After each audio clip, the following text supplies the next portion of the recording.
Hi, my name is Katia. I am originally from Damascus, Syria, and I have been a refugee since 2015, and I live in Croatia.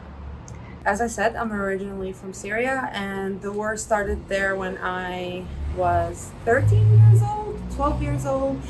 And when I was 17, the war started getting closer and closer to the capital city where I lived, and we started being in more and more danger. So me and my family needed to leave the country. I think one of the main challenges was education. At that time, I was in my last year of high school, and I haven't finished it before I left Syria. So coming to Europe with a complete new language and a whole new system, it was very hard for me to find my place where I could finish my high school and potentially start college and finish my education and pursue it the way that I wanted to. Uh, Another challenge was for me being able to find a church. I grew up in the Orthodox Church in Syria, and I was very involved. I love my church and my people, and it was very hard for me to accept that change and accept that I'm gonna need to change that and belong to somewhere else now.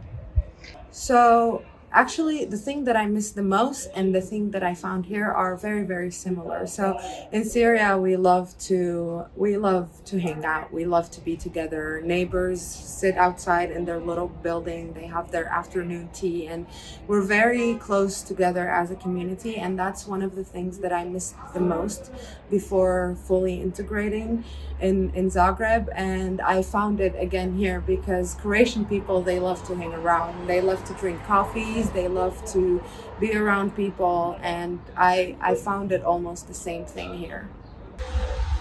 I think the biggest challenges I have just mentioned before about education and about finding a community and a church to call home church, which I have now.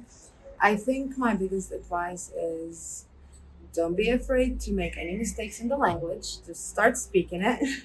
And the other thing, I think vulnerability, like if you were not vulnerable in some situations and if you did not allow yourself to just be out there and meet new people and learn more and be open-minded to learn about other cultures and other people, then it gets really, really harder to integrate into a new community. My family was one of the families that we waited almost 3 years to be able to get our papers. So I lost hope. In that time, we were at the refugees camp, and I was almost certain that I was never going to be able to get out of there and continue my life. But even in the middle of that, and even in those dark times where I couldn't even pray or talk one word with the Lord, something in me was also certain that it's going to be okay. I don't know how to explain it. Yeah, I think having faithful people around me and having people who reminded me that I am not alone, that the Lord is taking care of me, people who prayed for me when I could not pray, people who took care of me in the time that I couldn't care less for myself. I think this is important, surrounding yourself with people who care.